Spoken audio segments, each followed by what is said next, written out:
What's up nga pala guys, dito naman tayo nagbabalik sa ating mga video. At ikaw ay bago sa aking channel, huwag mo kalimutan mag-subscribe, tapos pindutin mo na rin yung notification, tapos mag-like, comment, share, yun lang.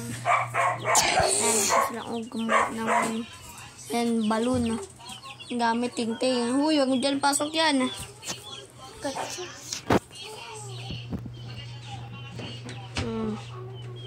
Ina mo naman, putukin ko yan.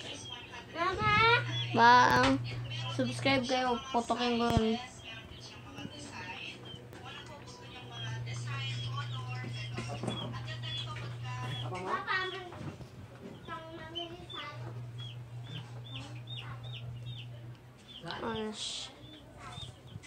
Yan guys, parang hawak pa rin ako dito. Kasi pag tumikit siya, piling lumala magkakano sa yung ano ko. Right.